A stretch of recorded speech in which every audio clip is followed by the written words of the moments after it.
Hello, welcome to In Isolation with. My name's Elliot Porter, and this is week 5, I believe, of our new kind of section where we interview one person each week from the arts, from the freelance world, from pretty much anywhere. So thank you for joining us so far on the journey. Hope you're all doing well, and please do subscribe to the channel. It helps us out. Give us a like. And also ask us questions. So if you've got any questions for our guest, which we will be bringing in shortly, please pop them on the Facebook or the YouTube comments and we will read them out, and hopefully we will be able to answer them for you. And as always, Chloe's here with me, and hello. Hi. Hello. How you doing? That was very upbeat, wasn't it? Yeah, it was. Yeah. I think we should be upbeat, really. Don't know why, but why not? Well, I think when you feel it, let it come out. Do you know what I mean? How are you? Yeah, not bad. Yeah, yeah, pretty all right. Yeah, pretty decent. Good. Not a bad day. Good. Well, I think I woke up fairly early this morning to a blue sky. Again, we're talking about the weather, and it just has set me off in a really good mood for the day. So it really helps. Definitely helps. Yeah, it definitely helps. Yeah, I went for a walk earlier, and it's kind of very nice, and It is nice. it definitely helps when it's grey outside. It's not very motivating, is it? No. To get things done or do anything, but hopefully all the comments and everything are going to work. Yeah, we've already got some comments coming through, so yeah, please leave us comments. We've got a Sam Cox. Oh, Sam Cox. Hello, Sam. How you doing? Shouldn't you be at work? Maybe you're on the lunch break, or you are at work. But yeah. Well, it's nice that we like this time, don't we? So if people are at work, they can join us on their lunch break. Yeah, this is like a lunch break special. Yeah. Having done a few gigs over lunch breaks during lockdown, I think it works quite well, actually. It's a nice time. It's a nice time to pick up the day. Do you know what I mean? Yeah, and obviously we haven't been here for a couple of weeks, but we had a really good time out last time. It was really fun, and I think we're gonna have another good time today. We are, yeah. We're just we're sort of discovering all the amazing, interesting people that we have in our lives, aren't we? And it's just really nice to get a chance to take them one by one and have a chat and see how they're doing. And yeah, I'm really enjoying it. I look forward to it. I look forward to coming on and just chatting away to people and seeing what they're up to, seeing how they're feeling. It's fun.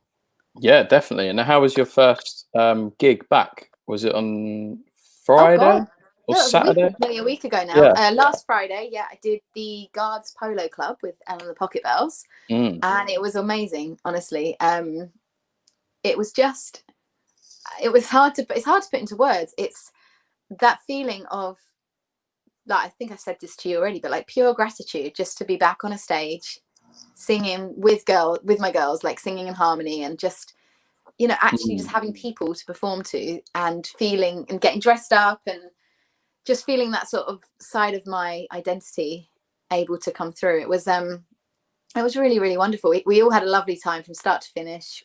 We got fed nicely. The sound team were amazing, so we didn't have to worry about anything technical. It's just literally get on the stage and do our thing, and I think we all just thoroughly enjoyed it. So yeah.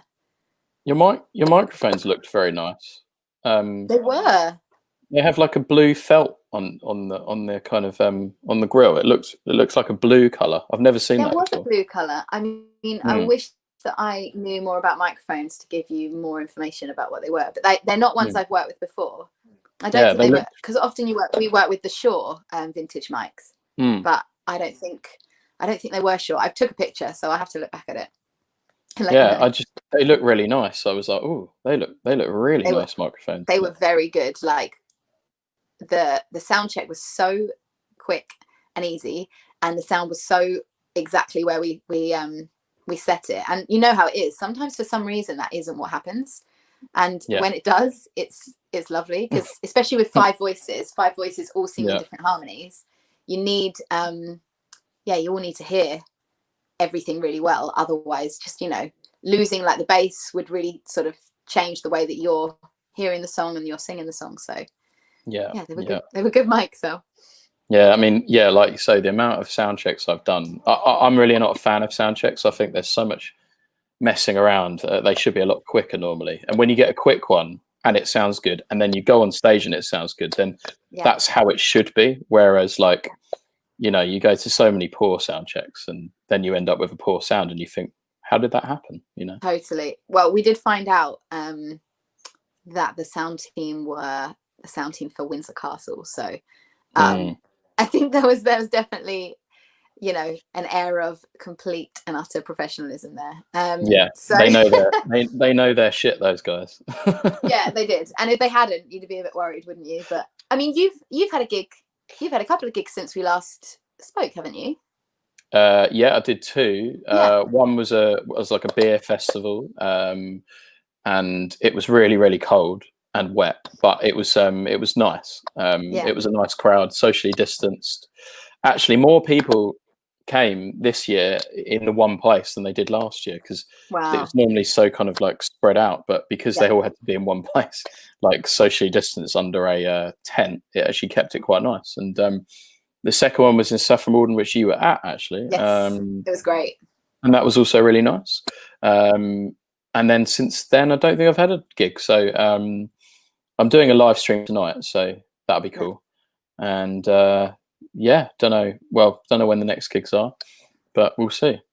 Yeah, that's the same with us. I mean, it was a weird feeling of, you know, your first gig back and your last for a while. It was, you know, I've never felt that before. But I have to say, there was something I felt very, very present that day. So I wasn't worrying or thinking about, oh no, when's the next one going to be? I think I just, having had so long away from gigging, it was I was just completely caught up in the feeling of just joy. No, absolutely. And obviously the new kind of law change that happened yesterday, where it's coming into effect on Monday, will be effective. It will be affecting musicians and gigs. I've no doubt. I've already had to cancel one gig because of it, but you know, I think it'll be hard. I think it's just going to be like when people work through it and see what they can actually do. Will make it easier, but obviously, I don't think it's going to be a positive thing overall. It's like this last month, people have, oh my gosh, things are starting to happen, and then boom, no, they're not. I mean, it's just rolling with it like we have for the last 6 months, isn't it? It's like every week's different. Every week brings in a new aspect to adjust to and to be flexible with. So we'll have to see. But to shed a bit more light on the music industry in on the whole, we've got a very, very special guest today. We would like to introduce Laura LJ Jenkins, who is the owner of a boutique music PR company, Your Forte. She's also a blogger for the Indie Music Bus. And she does some promoting for Friends of Isolation gigs and friends of yourselves, the JIVE Aces. So please welcome Laura. Hello, Laura. How are you doing? Hello. Thanks for having me. It's really great to see you both. Yeah, lovely to see you. Thank you. And what a lovely introduction. Thank you so much. You crowbarred in like loads of accolades there. That was amazing. Well, I think all the guests we have on here, and it's one thing that I like to do, everyone we get on is like really multifaceted, and that's something you definitely are. And so it's really nice that we can kind of chat about 2 or 3 different things whenever we get people on. That is amazing. And actually, I think that's something that's quite prominent in the music world, is that we're all creatives and we do have these different talents, and we find creative ways to apply them. So so we usually do have several streams going at one time, which is very, very typical of creative minds, you know, flitting from one thing and multitasking and juggling all the time. So yeah, for sure. And for sure, Laura, do you find that you're told, oh gosh, you could do this, you could do that, and so then you start trying to, oh yeah, I could do all those things, and then suddenly, like you say, you're this big multifaceted like butterfly of creativity. Yeah, and you know what? It's actually like it can be hard to keep an sort of like a check on all of the things. So especially when you're working with so many different clients, it's not like you've just got like one timeline that's running. It's like being in some weird sci-fi film, like you've got like multiple like universes running at the same time. That's the only way I can describe it. And you're sort of like hopping through each of them. And something that I speak about with my creative clients who come for like empowerment sessions is about energy pots. So if you imagine each of those streams as like a pot, and you've got to put your energy in it, you've got to work out which pots you are, number one, happy to put your energy into, but number two, the energy that you're putting in, are you getting more energy out of it than you are putting in? And that's sort of something, that's probably my first tip of this whole like conversation, actually. If that's you, work out where your energy's going, because you've got to make sure that what you're doing is energizing you, and also it's producing more than you're putting in. It's like an amplifier. So that's a really important thing to consider, and I reevaluate that like on a regular basis. So yeah, no, completely. I think I need an energy pot sometimes. Yeah. Or coffee. Yeah, coffee, exactly. Yeah. Yeah, it's something we've talked about on this podcast a lot, actually, is trying to work out where all your energy goes and managing it like in a good way. And with you doing so many things, do you find that easier, or do you find does it get harder as you get more stuff coming into your inbox? It comes in ebbs and flows. So with the sort of line of work that I do, you kind of have quieter periods and you have busier periods. And what you tend to find is that you sort of go through this quiet period, and you're kind of like, oh, like should I be pushing for like more clients and more work and pushing the services that I have available, or should I wait for a few of the leads that I've got out there to come back to me? And sometimes you'll push a little bit harder, and what you'll end up doing is you'll end up with this sort of nothing, loads, and then nothing, loads. And actually it's quite an art to juggle that. And even though I've been doing this for some time, it's still something that even I struggle with. And I like, this week has been absolutely ridiculous. It's been obscene, the amount of work that I've churned out, but I feel good about it. And every time I get through a week like this past week, I kind of give it a big tick, because I'm like, actually that pushed me, and I feel like I developed ways of overcoming those difficulties as a result. So I find it very kind of inspiring to talk to people that do so many things, because it's, you know, like you say, it's the way that the music industry has become. I met you at Midem last year, didn't I? I mean, it was really great, and you helped me out, actually, because I didn't really know anyone. And then we started chatting in the coffee bar, I think. And you were like, I'm going to this thing. And I was like, oh, I'm going there as well. And it was really great to kind of speak to you. But like within like about 5 minutes, you'd kind of told me a little bit like about what you do, and it really inspired me. And I think I got one of the CDs you had of your artists that were kind of at the moment. Our root CD. That was it. And I love that idea. I think it's really, really cool, and because that's how I kind of like, you know, grew up kind of listening to music and things like that. And I think Chloe's disappeared, but could you tell us a little bit about like what you do with Your Forte and how you kind of started it? Yeah, sure.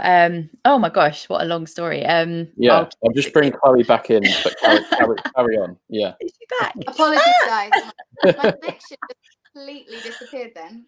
I wondered where my polka dot pal had gone. Yeah. I'm here. So with regards to Your Forte, I've always been into music. It's been something I've done since a very young age. It was actually my father that got me into music and lessons, and then I went to a school that was a music specialist status school, and from there, I was always on the music scene and always trying to, you know, help out, whether that was, you know, doing pack up and pack down, or just liaising with musicians, or doing events.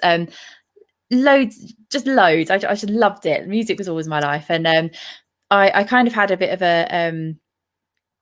a weird lifestyle with my ex, basically, because we moved around a lot, and there was never a like a set job for me to do. So I kind of ended up having to just get what I could at the time. So I've done everything from like industrial cleans on building estates to hairdressing to safeguarding training for county councils, like loads, like the most random jobs.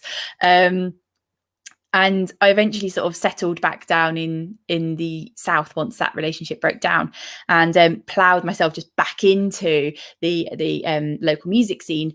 And back in 2016 now, I met the JIVE Aces in Marlborough. They were doing the big jazz fest that's held there. We love them.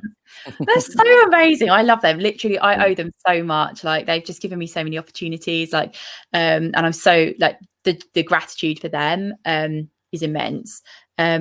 We got chatting. My now husband, Scott, got up on stage with them to play the saxophone, and afterwards we were chatting, and they asked me what I did, and I said, oh, this is what I do, but this is where I want to be. And I said I had this vision of you know, working in the music industry, doing kind of like promotions, maybe moving into like the more PR and marketing. And they said, oh, well, we're looking for somebody to help us out with promotions. And I was like, no way. They were like, yeah. I was like, I would do anything to get this, like, to work with you. This would be an insane opportunity, like absolutely amazing. So yeah, it just kind of started from there. And then as I was getting more experience and I was making more links within the industry, I thought, okay, like, this is kind of like my side hustle. I need to get myself into PR and actually work out the processes behind it. So I went and worked for a PR agency for a little while, in a completely different sector. It was actually technology, ad tech and martech. And I ended up doing loads of PR for massive tech firms. I even was fortunate enough to contribute to like bylines that were penned for C-level staff in like massive marketing companies on the Silicon Valley. And then I kind of took those skills and I was like, right, I kind of feel ready. I'm going to branch out. And I started my journey to branch out into Your Forte. And one thing I noticed was that the kind of musicians that I wanted to work with, so sort of like grassroots musicians, like upcoming emerging artists, they don't necessarily have this huge pot of cash to just kind of like throw up the wall at PR and marketing. And they're missing out massively because it's such an effective and impactful like thing to have in your arsenal. And I decided right there and then, I was like, no, I'm going to be flexible and affordable and offer quality expertise. At whatever costs that comes to me, I am going to find a way to make it work. And so far, so good. I've managed to pull my prices down to around a quarter of what other PR agencies charge. And I'm currently, you're getting the scoop on this, guys, because I'm currently working on a strategy which could, in the next, I'm going to be ambitious, I'm going to say 12 months. I'm going to say 6 to 12 months ambitiously. You've heard me say it to myself. I'm working on a way to kind of hopefully be able to offer emerging artists and grassroots artists PR, like consultancy and campaigns for a nominal fee of, I'm thinking, no more than £50 ever. So watch this space. It's in progress. I can't for copyright purposes, I can't go into like, I don't want to go into like the exact mechanics of it, but the strategy should be a fairly sustainable one, and it should help very, very newcomers into the industry, as well as slightly more established and the established. So it's like a kind of new ecosystem that I'm developing, and it just obviously needs to. But yeah, so that's in a nutshell what I do. I offer the PR marketing consultancy. I've got contacts, so I obviously like link people up with contacts, help with networking opportunities, and it goes everything from the consultancy to doing it for you. If you don't feel comfortable learning how to do it and then implementing it, I'm also happy to run a campaign for you. And it's so multifaceted. Like if you come to me and you've got a question and I know the answer, I'm more than happy to give it. If I don't, I more than likely know somebody in the industry who does. And I'm not frightened of losing business to those other people, because actually I think especially in this environment, it's about being collaborative, and I'm passing and sharing contacts. So that's the future of our industry. Laura, I think yeah. It sounds brilliant, and I know for sure that the problem, like you say, that you've identified is that there's so many brilliant like acts that are on the local scene or the further, the national scene, who literally don't have the money for these PR budgets. And I've had many conversations with PR companies, and I've been like, it sounds brilliant, but I'm way below what your lowest budget is. So like I'd love to do it, but I can't. But I know for a fact that if it's made affordable for those guys and girls, I think it's going to be brilliant. And working with someone like you, you're so approachable. And helpful. Yeah. Yeah, but also, and I think you know this, but obviously I just want to reflect it back to you. You come with such a wide spectrum of knowledge because you've done a lot of different things in life. That's firstly like sets you up as quite an interesting and diverse person. But then you learn through life that you bring lots of different things you've gone through into what you do, and that seems like you've identified, as you like Elliot said, a place in the industry that really needs attention. But you also have the want and the desire to help and support, and that's not just the people that you'll be having as clients, but like you say, that's people that are on your same level in terms of support and coaching and guiding and developing. So you want to, and it is all about that, like you say, collaboration is everything right now, and I think it has to be, because it's just a time when if we don't help each other and if we don't pull each other up with, along the way, then what are we doing? It's just, it's not worth it, really. 100%. And I think we're kind of at that point in especially the sort of Sony, Universal Music, they kind of got themselves covered, like they're a league of their own. Let's be honest, let's be real.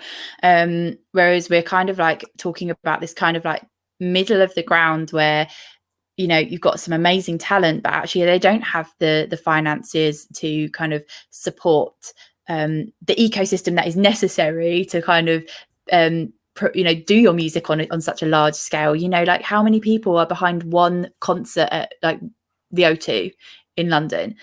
Do you have enough money, like Elliot, in your back pocket to go and hire all those people? Because I know I certainly don't.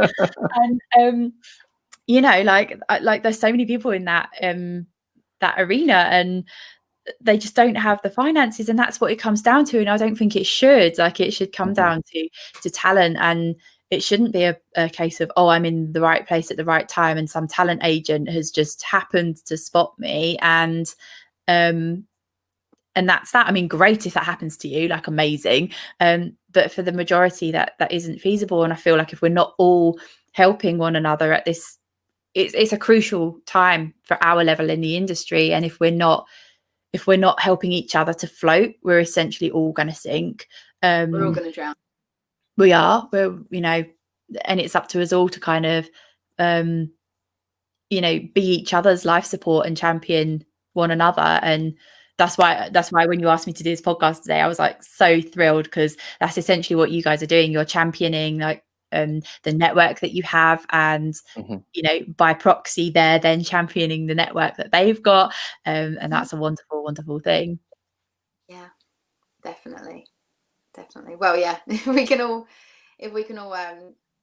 come together and help each other in these times and going forward, then I think it's just a lot more of that has been needed in our industry for a long time. And so if it's taken this period of lockdown and everything kind of stopping for us to realize that, so be it, because I think it has to be a new mentality going forward for everyone. So yeah, we're thrilled to have you here. Awesome. Thank you. Yeah, no, thank you. And just on your forte again, we will kind of switch to different things, because we'll try and do it in an hour. So, but how do you kind of choose who you work with? Do they come to you, or do you kind of approach people? Or because for people that don't know how all this stuff works, it might be quite interesting to see. Yeah, sure. That's actually a really good question. So predominantly people come to me when they've got a single or an EP or an album that they want to promote, and they're just not really sure where to start in terms of their strategic campaign to get as much notice as they possibly can. Obviously, they've ploughed all their energies and their finances into recording as well, and they're kind of like, how do I make this the most fruitful opportunity possible?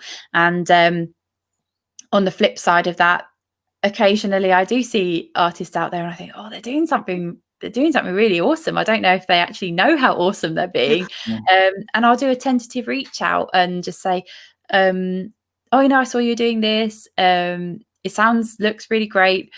If you need any help or advice, just give me a shout. You get 30 minutes free consultation. That's for everybody. There's no obligation. You can just have a chat. You can ask me any questions. I'll give you the answer. I won't hide anything. And if you get your answer in 30 minutes and you think, actually, I've got my answer, I'm not bothered, fine. Like that, I've helped somebody. If you think, oh, I've got my answer, but actually I've got a few more questions and I kind of like this girl, I want to work with her, then awesome. Let's set something up.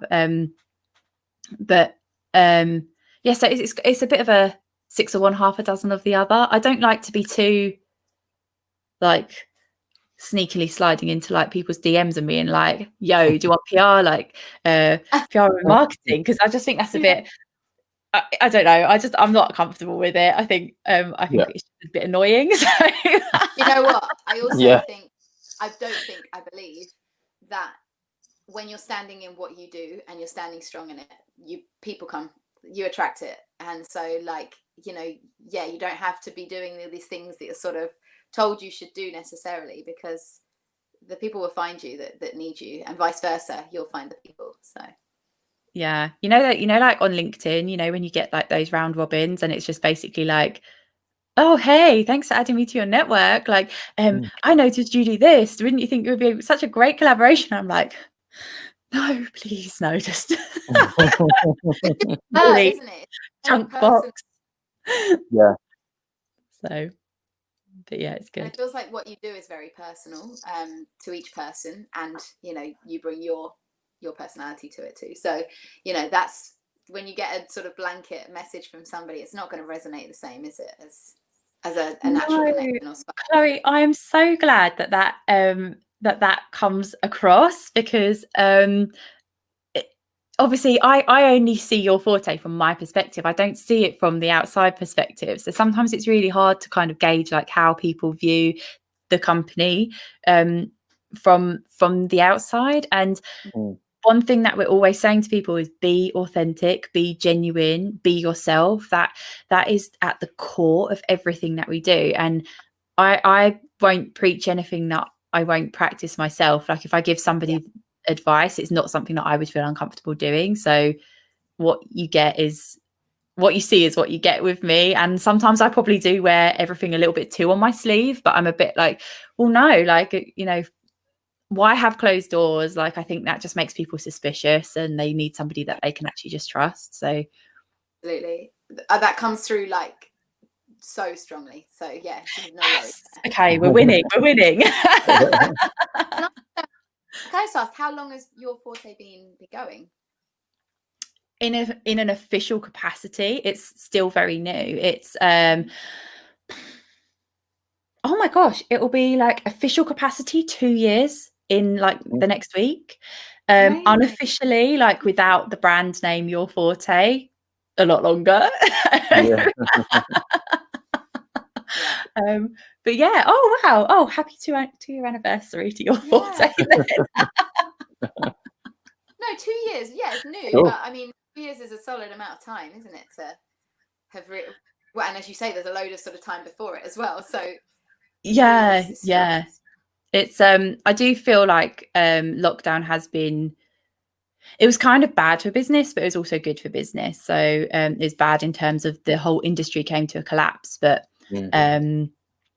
you know, just like a complete standstill. But at the same time, I decided to run this sort of like pro bono thing. So I haven't advertised it really heavily because I know that I can't physically help everybody for free. It's not sustainable. I would be burnt out. But I have slyly taken on a couple of like projects just to kind of like keep my hand in, like make some extra contacts, and then like I've asked them to kind of like pay it forward in some way. So you know, one of those projects actually resulted in a single going to #1 in the genre on the iTunes chart. I saw that. Yeah, that was really cool. And I've actually just been from that was paid forward to a network in Frome. I think I've pronounced that right, in Somerset. So I've now kind of bounced to something there, which is quite exciting, which again will then be paid forward. So I've tried to help where I can with keeping my own health in mind, because obviously if I'm just that sort of person, I'd help everybody if I could, if I had all the hours in the day and endless coffee. But also, side note, you have got a 7-month-old baby. Yes, I do have a 7-month-old. So if I appear flaky because I haven't replied to you within my usual 15 minutes, it is absolutely not me being flaky. It's normally I've got this little child going, because he's just starting to learn to talk, and I think is either mum or I always give him food, so he's probably just going food, like give me more. Definitely my child, 100%. To have a 7-month-old means you only just had him before we went into this whole lockdown period and massive change in the world. So that's another level of, it's amazing that you're still, you know, like you say, keeping your hand in, wanting to help people, wanting to keep pushing forward in that time in your life, because that's just from, as I said to you earlier, but friends that I know that have kids, it changes your life completely. So it does. Like for anybody who doesn't have kids, like please be kind to your friends that do have kids. Like where is lockdown for the majority of childless people? You know, you've got relative freedom in terms of, you know, if you wanted to spend the whole of lockdown reading a book, then you can. We don't have that. we're lucky if we get 5 minutes. That being said, I wouldn't change it for the world. And actually, if I'm being completely honest, and again, that's my currency is honesty, I probably would have taken a little bit of a break from doing what I was doing, and then picked up probably around now actually. But circumstances at home, for example, my husband went on furlough. So whereas I would have really loved to enjoy maternity leave, that was actually sort of not actually an option. So obviously I feel quite sad about that, and I think the way that I've compensated is to try and make it worthwhile. And when I say making it worthwhile, I feel like putting that kindness and that sort of like motherly kind of support back out in another way. So yeah, sometimes with pro bono stuff, but with the thought constantly of like, this will be worth it because I've made a contact and that will pay off in the future. So kind of like still building a business to support my now family. So yeah, like that's how much love I have for the industry. It's like my second baby. Yeah, I think we all relate. I think it's I've referred to like my career as well, it is like my most important relationship. Like, you know, it is, there's been relationships come in and out and all that stuff, but when you realize, oh, I've been sort of committed to this since I was a tiny child, and like there's it then becomes such a big thing. So this whole period is like shakes that up a lot, doesn't it? Because it's changed, and you haven't got that outlet, and you haven't got that way to express in the same way that you had before. So like, how scary is that? Like, aside from your parents and like any siblings that you might have, like, music is your longest relationship. Like, for me, that stands. I wonder how many other people like resonate with that, because I hadn't even thought about that. That's really strange. Like, music probably is like one of my longest relationships. Like, that's incredible. It's where you go. For me, it's music and dance. Like, it's where you go to feel like love, and to feel fulfilled, and to feel expression. And so, you know, it's such a sort of deep rooted and important relationship, for sure. It is. Oh, I love that. I'm gonna I always love on a post-it and just keep it on the side, because that's all the feels. And you'd also have been writing for something called Indie Music Bus, is it? Which I have had a quick look at, actually. It looks pretty cool. I'd not heard of it before. Oh my gosh, go. Anybody who's listening, go and look at Indie Music Bus. It's really Indie Bus, that's the one. I'll put the link on our thing, because I think it looks really like something that people I know should get into. Yeah, I mean, I have to state right now, I'm not in charge of doing reviews or anything, so I have no power over that. And actually, if Walt ends up listening to this podcast, Walt, I'm really sorry. The next few articles are coming your way. I've got a whole series kind of like lined up, and actually it had to go on the back burner because I had a few other projects like side all the way in, which had different deadlines. But we've got like this series coming up, and a lot of it's to do with some of the more nitty gritty topics. So things like, dare I mention it? Because I know it's a bit contentious at the moment, but copyright and licensing. Yeah. In fact, I actually just did one on covers. So like ahead of the curve, Laura. Like, no, it's so it's good. It's a really good place, a really good resource. And just on that, before we move on a bit, we were chatting before about the Facebook streaming thing, and I think obviously as a Facebook streaming platform, we originally were isolation gigs. I've been aware of it, but I've not really read up properly on it. What is happening with that? Is it something coming in soon with the doing online covers? Yeah. Can you divulge?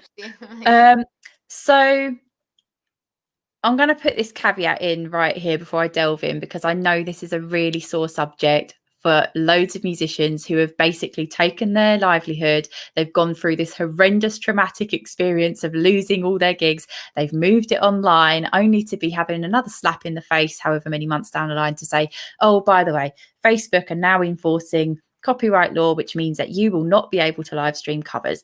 I get that is a huge slap in the face, and I'm in no means by what I'm about to say belittling your feelings. Those are legitimate feelings, and you are entitled to feel that way. Copyright law is not new, unfortunately. And all Facebook is doing is enforcing laws that already existed. So I will give you for instance. I just did a release with some a band called the All Star Big Band. It was a project that my husband led. It involved members of the Jules Holland Rhythm and Blues Orchestra, ex-contestants of The Voice. It did include John from the Jive Aces. Now, I knew that as somebody in charge of that release, that because it was a cover song, I needed to go to the publisher and I needed to get the mechanical licensing for that before I could distribute it. I also knew that because there was some video accompanying it, that I needed to go to the publisher again and seek out a sync license. Now, I'm going to share this with you. The sync licensing was for 1 month for us to have a video that we produced. So we recorded all the music, we produced all the video. It cost us somewhere in the region of £200 for 1 month to have it online and have the rights to have it online. Now, essentially, that is a process that everybody should be going through. If you record a cover song, you should be going to the publisher and seeking that permission. If you're then recording a video which goes with that cover, you should also then have the sync license. That's industry standard, though it's aimed more at sort of like film companies. So you know, if they want to have, I don't know, like Pharrell Williams, Get Happy, and it was on that, was it like Minions or something? Despicable Me? Yeah. Is that the film? Yeah. Okay. Yeah. So the production company would have had to pay the publisher the rights to use that track and then sync it to their video. They would have had to pay for that, and they probably actually end up paying the royalties for it. So we should, at our level, still be doing that. Now, obviously, the cost implication is what usually puts people off, as well as the administration, because it's a lot. It takes time. It took me over a month to sort it out because we had various different stoppers. So the law itself isn't new. Facebook is just clamping down on it. Now, whereas venues normally are covered by PRS, which is why you can do live streams of covers in the UK. If you're watching from abroad, it'll be a different body that deals with that. Facebook, because it's not just enclosed to a physical space, it's online. How could they cover that? They don't know which territories you're going to stream into. They don't know how many viewers you're going to have, etc. And that's where it becomes tied up in this massive copyright issue. And it is really frustrating. And quite frankly, I don't know the answer. If you're going to be streaming your own material, then go ahead, keep doing it. If the songs that you are streaming are out of copyright, so I believe at the moment that's over 70 years, there are places where you can find a list of public domain songs. Go ahead. If you're doing covers of recent songs, you are at risk of Facebook shutting it down. Even using third-party streaming platforms to bypass into Facebook, it's still using their platform. So I think that you're still going to be clamped down on by Facebook. It sucks. It really sucks. There's no other way to say it. It sucks. And all I would ask people to consider, and I am really trying hard to put a positive spin on it, because you know, that might help. It might not.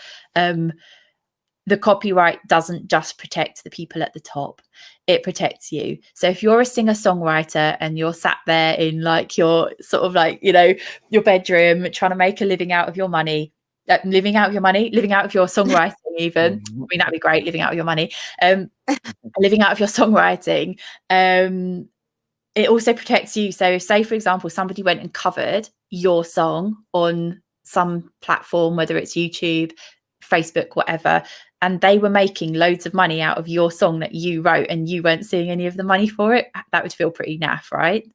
So that's kind of essentially the feeling that they probably feel at the top, even though they're already making their millions out of, you know, Beyonce's number. So it feels really unfair to us, especially those who also fall within the forgotten in terms of the self-employed assistance schemes. They just feel completely abandoned, and I really resonate with that.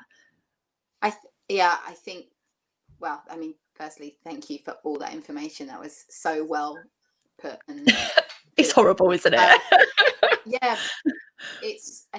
Everything feels so, I think everybody's feeling so raw, and everybody feels like so much has been taken away from them. But then to enforce a rule right now, for a lot of people, they'll look at it like, well, why right now? Like, it's the only place we've got to perform. But I guess the reason is right now because it hasn't been as, like, you know, there was nowhere near this same amount of traffic doing live streams until this situation. And so, like you said, in actual venues, things are a lot more regulated. Things are a lot more sort of, they can be policed in a different way. Whereas online, it's just so much freer, and it's a hard thing to digest, though, for sure. It's horrible. I'm not a songwriter yet. So I do a lot of if I do something with, you know, guitarist or with tracks, like it's covers, and so then you're like, oh, I can't do that online unless I get a cover for every song, and, you know, so as in get covered for every song. So it's a lot. It's but it's awful. It's poor timing. It's a horrific the time. Like, I think if we weren't in the situation that we were in, and obviously live streaming, it was there, but it wasn't sort of like people's main form of income, I think it would have been a lot more of a easy pill to swallow. It would have still stung a little bit, but it would have been like, okay, do you know what, we've still got our live gigs, we can deal with this. However, what I would say is that it's worth and again, I'm still getting my head around this and thinking about creative ways for people to overcome this, because like the truth sucks, and I don't necessarily agree with how it is. I feel like there should be some sort of allowance made for people who don't have, like, you know, 1 million followers on Facebook. Like, that it's a fairly contained issue. Like, there should be I feel like there should be some allowance so that they can still go on and make some money and enjoy doing what they're doing. But obviously I'm not the ruler of all. The only thing that I can suggest is at the moment, I know that PRS are doing something called a LOML, which is a limited online music license, and I know that some people have applied for that, and then they've gone to stream gigs through external platforms. So, for example, Zoom is a huge one, but at this precise moment, I don't know the answers. And I guess that, again, this comes back to like the collaboration. We're going to have to all pull together and work out, how do we overcome this next hurdle? And if I've got faith in anybody, it's the creative community to find a way to be flexible and adaptable around that. And we're just being pushed to be the most flexible, adaptable, creative, outside the box thinking right now than ever before, aren't we? And it's like, that is just what's happening, and that is just how it is. But it's taken a lot to dig deep and to make sure we keep you know, climbing up that ladder and keep ourselves afloat. Yes, testing times.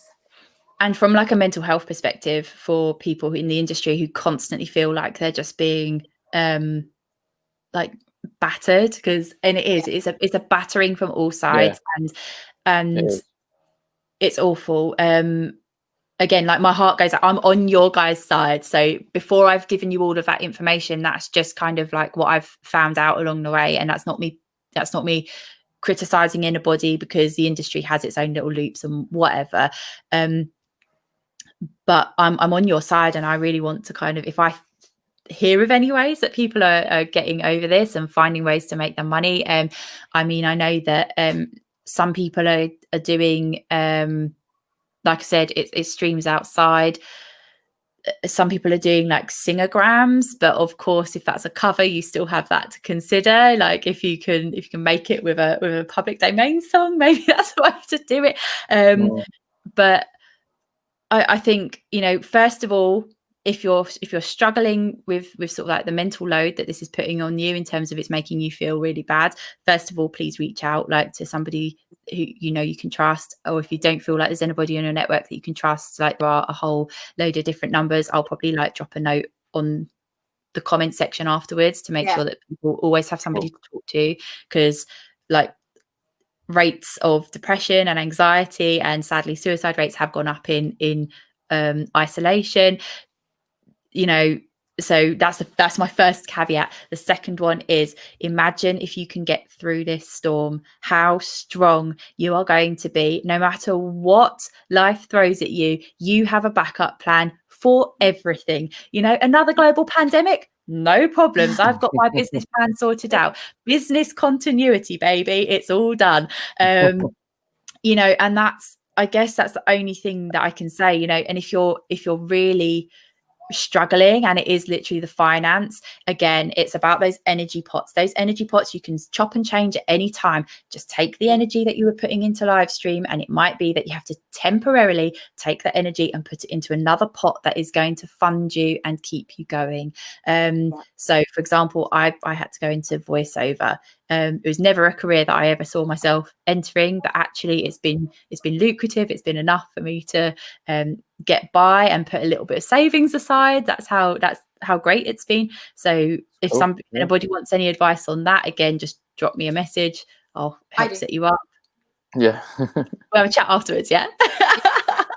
Sure. Yeah, no, I mean, yeah, you're so right. Those energy pots, that visual that I have, seeing those helps so much, because I think it is, sometimes you can feel that your energy is just going, and sometimes it's like, oh, where is it going at all? So to know that, yeah, that pot needs to just sit there for a minute, and now I'm going to fill another one that's actually going to support me right now, and it's actually going to, yeah, push me forward for this next period. I think it's become so much more about the here and now, the sort of not huge in the distance thinking, but the kind of, you know, short term, how do I now deal with the next few months? And I mean, other people might disagree, but I think it's because we have to keep adapting and changing, and whether you're in this industry or not, there's no real planning that can happen other than you can have an idea, but you just need to stay quite present with it, I think.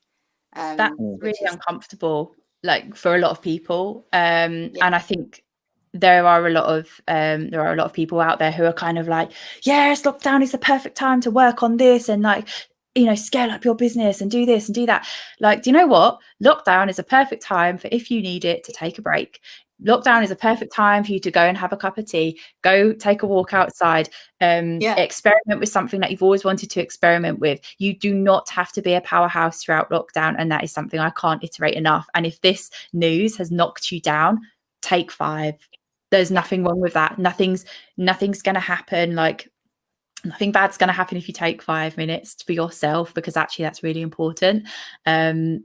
And again, like with my coaching and empowerment, that's something that comes up quite a lot, is like, people are almost scared to stop, because they're like, oh yeah, but if I don't do this, then I'm not going to make it to this, and I'm never going to have that number 1, and I'm never going to make this monetized. And I'm like, oh, slow down. Like, what's going to help you right now in this moment?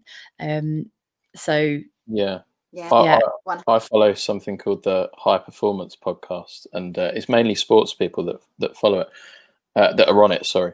But one of the key things was that they all came away with was, you concentrate on the little things and you keep doing the little things over and over and over again, and you reach the big thing. If you only concentrate on the big thing, it blow your mind. And there's no point doing that every day. It's just like, you know, get the little things in place, and like you say, get your energy pots sorted out. I love my energy pots. Just add that, Elle, I think also, when you just focus on that big thing, you're constantly seeing that, and the journey from where you are to that, you know, it's constantly, I've not got that, that's not there. So your whole mentality is, I'm seeking, I'm reaching, I'm, you know, rather than I'm enjoying this moment, and I'm doing a small thing that's going to be a step to the next thing. And I think it's just trusting, isn't it? That, like you say, the small details, the small things all add up to a big thing. And also when you focus on them, you can enjoy your life a lot more than constantly thinking, I'm not where I want to be. Yeah, I love that, the journey, like looking back at the journey that you've been on as well. So even though you might feel, oh, I feel really static right now and I've not moved anywhere. If, you know, say for example, you're climbing up a mountain, and you kind of like get halfway up and you're still looking up at the peak, and you're like, I'm still not at the peak. Like, I've been doing this for hours and I'm still not at the peak. And then somebody just turns around to you and says, yeah, but just turn around. Just turn around. And like, you turn around and there's this amazing view, and you're like, hang on, oh yeah, I did all of that. And that, I think we're so hard on ourselves, and actually, especially when there is hurdle after hurdle after hurdle, it's so hard to actually just, instead of focusing, actually just enjoy what you've done. Like, and wow, like, I did that. I did that, you know, and give yourself a huge pat on the back. Go pop a bottle of champagne, do whatever you need to do. Like that. That's awesome. Oh yeah. 100%. Oh wow, I feel like I could talk for days. I just wanted to, we've obviously gone really deep into all that stuff, and I just wanted to come back to, obviously you said you're promoted for the Jive Aces, and that that sort of kick started you getting into realizing, okay, I can do this. I want to, you know, focus on the music and make a difference in that arena. But you also, like you said to us before, that you obviously do sing, but you haven't necessarily got such a confidence to go out on stage. But like, did music start for you did music start for you from singing, or was it more listening? Like, what's your relationship with actually, with singing and performing and believe it or not, I was singing and performing all the time as a kid, dancing, like every night I had something, I was doing something, and if I wasn't, I was demanding that my family sit down in the couch so I could perform to them. Such a little diva. And then I don't know, I guess life happened, and I had a few sort of like really bad relationships, like not just romantic relationships, but like friendships. Some family relationships weren't as sort of healthy as they possibly could have been, and actually it just really got to my confidence, and I kind of then shied away from the actual performing and kind of went more behind the scenes. So I was just saying to you guys before, I do perform. I do still perform, not in a professional capacity. It's not something that I earn my money from. I am a hobby artist. With not-for-profit bands, I should admit. I'm not going in stealing gigs at ridiculously low prices. No, this is not for profit, it's for charity. So before I get bashed for that, you know, I have had the opportunity to step up and sing with the Jive Aces a couple of times, which I've taken up because it was an opportunity too good to miss. But I was absolutely terrified at the time of doing it, and the fear that I get from being on stage and the pressure that I feel because I want to deliver this amazing performance all the time, actually by proxy means that that I don't, because I'm so nervous, so I get caught up. So I actually had my first recording experience with Graham Waller over lockdown. If you don't know who Graham Waller is, he's Soundbeard on Instagram. Go check him out, he's awesome.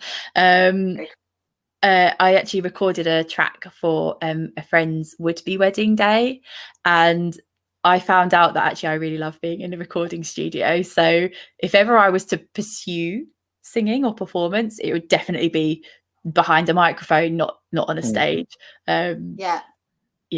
Just not my comfort zone at all. But like, do you, because I know when I was younger, I used to get up and sing in, I don't know, assemblies or performances with my dance school, whatever, and my legs just couldn't, they wouldn't stop shaking, literally. And I don't really know, I think honestly the only way that's changed is because of its confidence and doing more, and obviously professionally training and all that stuff. But do you get enough of a buzz on stage that there's a kind of pull that you want to overcome those nerves, or are you a bit like, do you know what, it's just not worth it, I just get behind a mic in a studio and sing?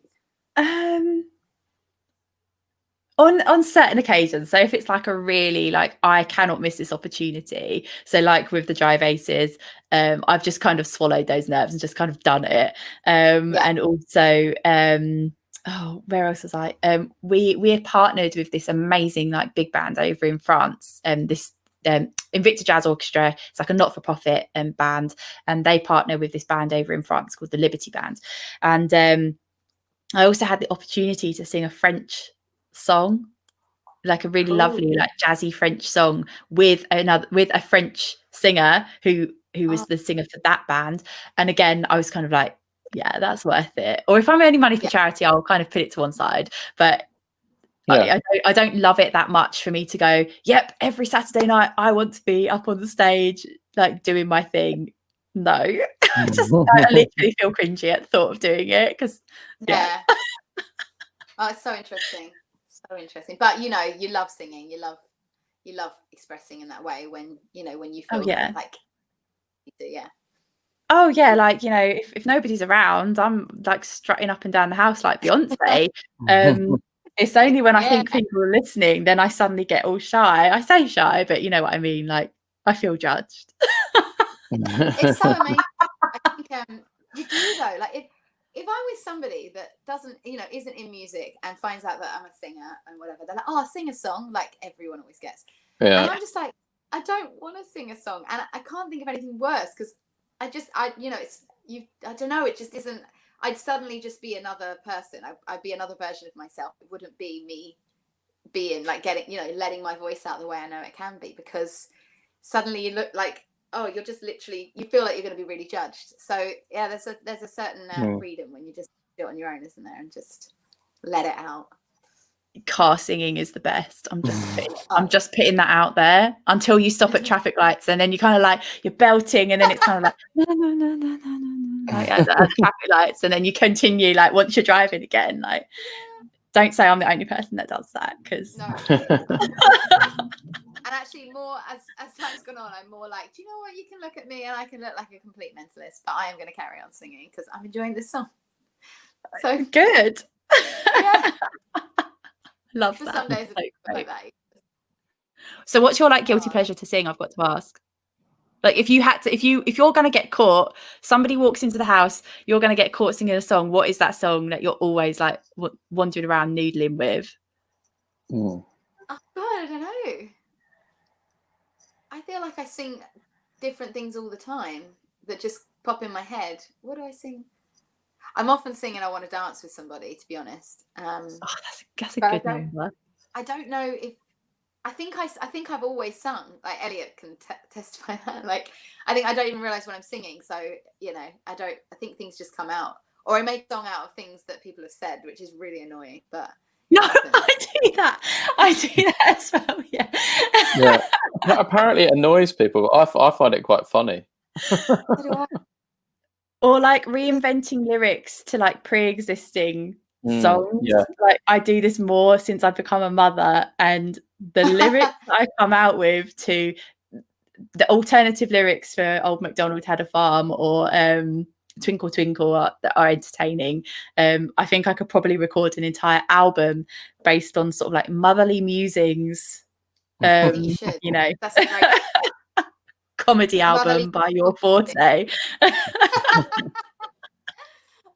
be honest, I bet some mums would be so grateful for that, because they're just kind of like, oh God, I keep going around the same words. Give me some new inspiration. Like relatable.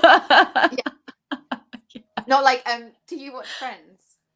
Yes, I love Friends. Remember when Phoebe in Friends goes to sing it like for kids, and she's got a guitar and she starts singing about farmyard animals, but about them dying and things like that, and the guy's like it's not quite what we want. She's just so real and honest, so like, not like people. I love that. It's really great. Yeah. So we did have a few comments. One of them's disappeared. I don't know. It was bigging up someone's wedding tomorrow or something. But I don't. Well, happy wedding to whoever that is. Happy wedding. I'd like to announce who it was, but you've disappeared from the screen, so I can't see. And we've had a few thumbs up, and Charms Marie has a thumbs up and a heart.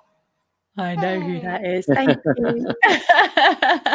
Hearts back as well. I'm going to feel free to ask questions, but a lot of the time people just really like listening and taking it in. So I think if people do have questions though, like reach out, because you probably just can see I'm a totally open, approachable person, or I try to be. So we'll absolutely make sure either we put your details on or you add them on the comments, whatever you now decide. But make sure we find a way so people can connect with you and sort of delve into everything that you do if they feel like there's something that resonated. So you get 30 minutes free just to have a chat and kind of work out where you're at. So, and that is no obligation. I'm not going to sit there harassing you going like, oh, we had a chat like a week ago, are you going to like get service?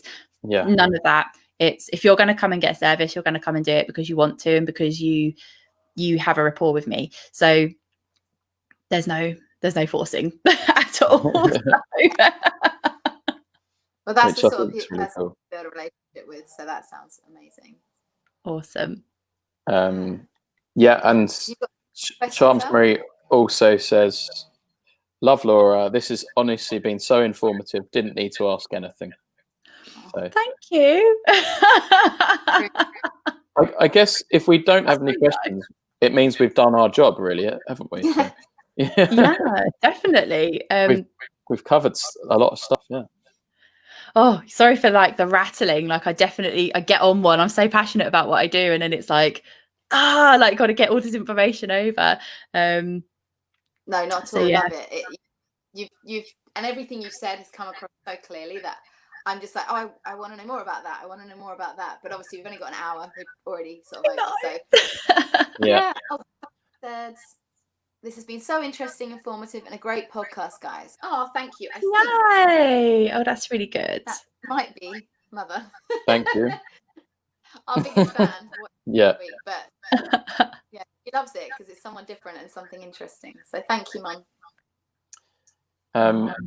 So yeah, Laura, like if people want to find you, you're very active on social media, and Your Forte has a website as well, doesn't it?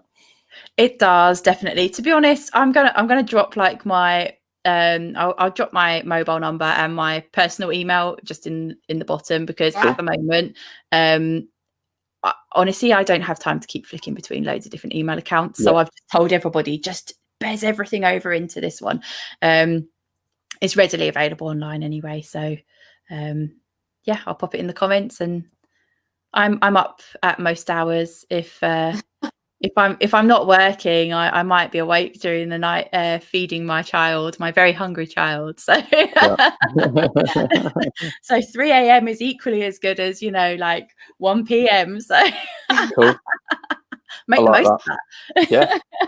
I think you're just blowing my mind how full of energy and focus and passion and commitment you still have right now, having a 7-month-old. It's like amazing. I think I'm running on coffee, like sponsored by Nescafe, I think. But yeah, like, and you know what? Like, it's okay, like, for people to have this much energy, but I also just want to say it's also okay not to have this much energy and not be sponsored by Nescafe all the time. So yeah, no, this weekend I'm definitely going to probably hibernate for the entire of Saturday, if I'm being real. I won't be on my bed. And why not? Guys, so lovely to chat with you. Thanks so much. Go round. Yeah. Sorry, yeah, we normally go around and we just say like one positive thing before we leave to help people out, or just because it's sunny. I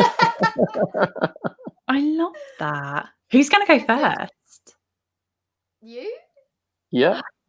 Oh, okay. Positive thing. Oh my gosh. Okay. I just want to say I'm going to like look right in the camera for this. To everybody who's listening, you've got this, and go get a cup of tea because you deserve it, and a biscuit, and just be you. That's brilliant. Positive. Was that right? The right sort of positive thing? There's no right, there's no wrong. Yeah. There we go. Tea is obviously positivity. Like positivity. Tea. All right, I'll go. We always say this, and then I've never thought of one. It's literally whatever comes out my mouth right now. I think am I looking at the camera, because I don't think I have been. Does that look like I am? Yeah. Okay.